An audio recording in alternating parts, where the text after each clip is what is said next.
Oke, Assalamualaikum warahmatullahi wabarakatuh. Sebelumnya, perkenalkan nama saya Edwin Irfan Waladat, NIM 19051204075. Oke, di sini saya akan membuat video tentang pembuatan desain jaringan data center yang melayani web server, database server, DNS server, storage server, dan network distribusi baik intranet maupun internet dengan Microsoft Visio dan diupload di channel YouTube yang telah ditentukan pada playlist desain jaringan data center. Oke, sebelumnya saya akan menjelaskan apa itu data center. Data center atau pusat data adalah suatu fasilitas yang digunakan untuk menempatkan sistem komputer dan komponen-komponen terkaitnya, seperti sistem telekomunikasi dan penyimpanan data. Fasilitas ini biasanya mencakup juga satu daya redundan atau cadangan, koneksi komunikasi data redundan, pengontrol lingkungan, dan berbagai perangkat keamanan. Pusat data yang besar beroperasi dengan skala industri yang menggunakan listrik sebanyak kota kecil. Kemudian web server.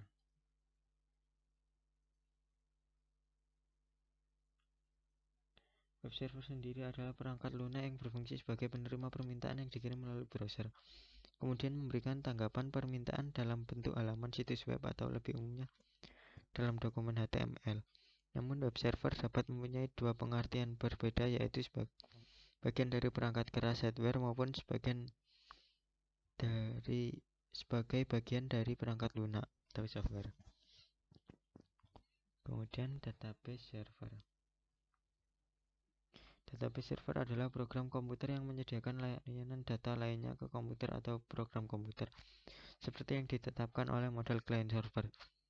Contoh dari database server adalah MySQL, yang biasanya kalau dalam aplikasi atau software laptop biasanya dapat menginstal di Exam, yang berfungsi untuk menyimpan data dari sebuah web yang sudah kalian buat.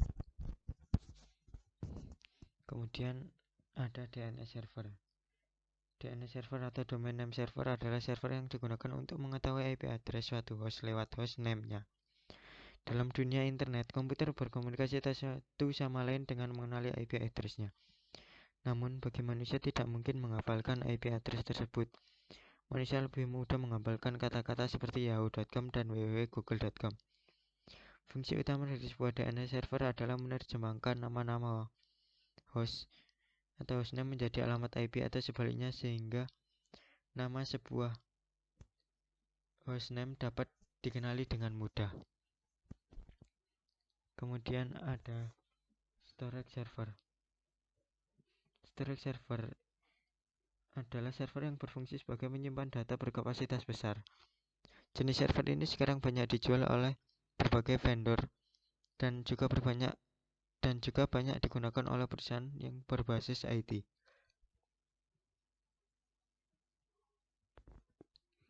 Storage server juga bisa menjadi media untuk menjalankan fungsi server lainnya, seperti email server, database server, dan juga FTP server.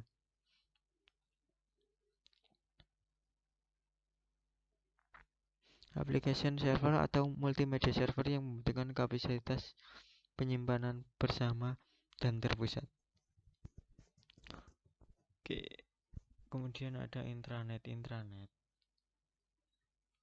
Intranet sendiri adalah sebuah jaringan privat yang menggunakan protokol internet TCP/IP untuk membagi informasi rahasia perusahaan atau operasi dalam perusahaan tersebut kepada karyawannya. Kadang-kadang istilah intranet hanya merujuk pada layanan yang terlihat, yakni situs web internal perusahaan.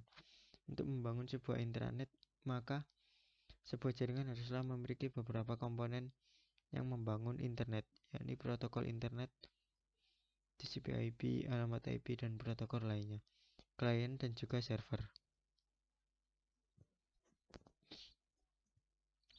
Kemudian internet adalah jaringan yang saling berhubungan atau sistem jaringan komputer yang saling terhubung secara global dengan menggunakan protokol internet TCP/IP untuk menghubungkan perangkat di seluruh dunia. Ya, mungkin itu saja deskripsi yang bisa saya sampaikan. Mungkin kita bisa langsung menuju ke desain jaringan dari data center. Oke, langsung aja kita membuka Microsoft Visio.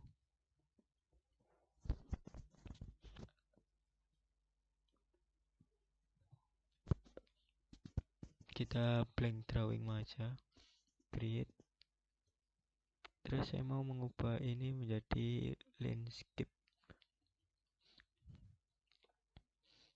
Oke, di sini saya mau mesep pakai beberapa. Ini saya mau pakai sys router, terus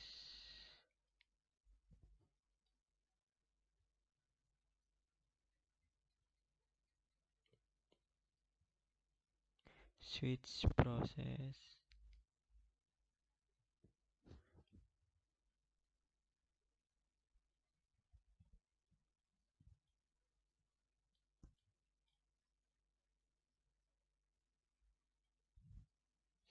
terus firewall atau tembok,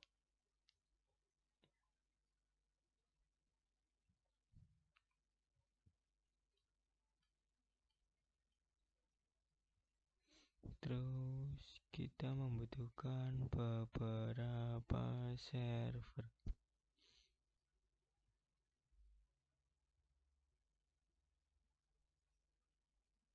Mana ini servernya ini?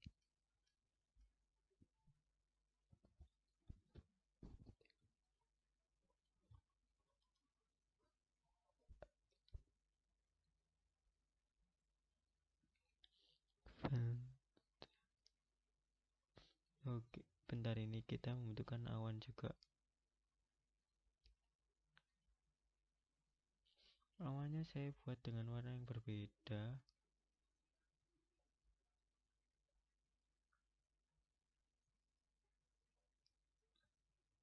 Karena nanti ada jaringan internet dan juga jaringan intranet.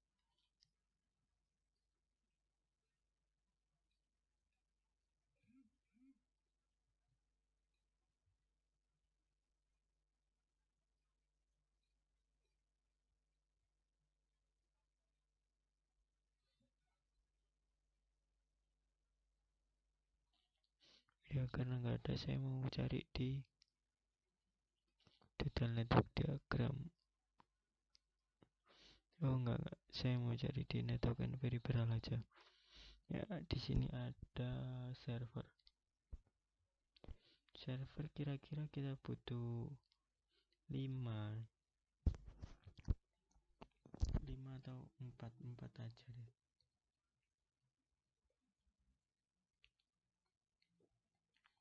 Oke.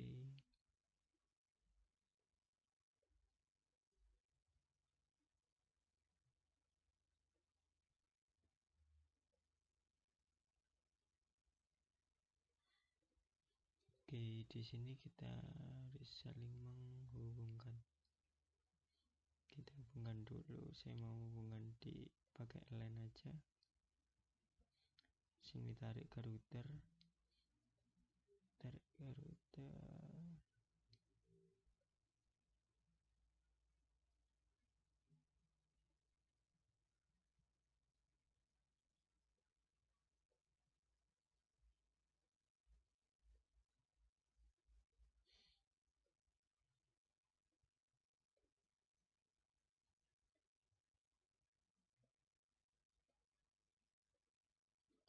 Ini intranet,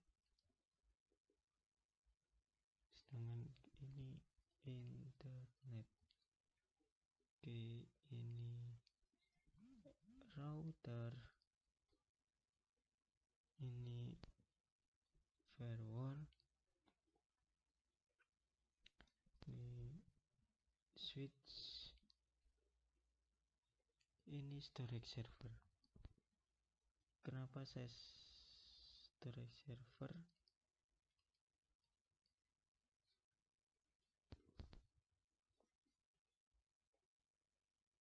Ini database server. Ini mungkin bisa web server. Dan ini DNS server. Oke. Ya, jadi saya mau jelasin sedikit ya. Jadi ini storage server ini terhubungkan dengan database server karena dia mempunyai hubungan lebih dekat atau saling berhubungan. Dengan database server disambungkan ke switch, terus web server dan juga DNS server. Dari switch kita lewatkan firewall baru ke router karena untuk menjaga supaya dari virus dari internet tidak bisa masuk kepada server-server kita. Jadi dibangunlah firewall. Terus router ini gabung ke intranet dan internet. Jika mau mengakses perusahaan secara internal, maka bisa diakses menggunakan internet. Tapi jika sudah menyangkut rahasia panitia, mungkin bisa dibicarakan di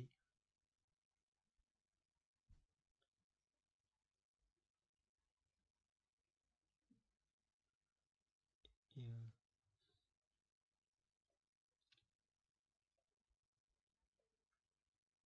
Mungkin ini aja sih yang bisa saya sampaikan, kurang lebihnya mohon maaf. Wassalamualaikum warahmatullahi wabarakatuh.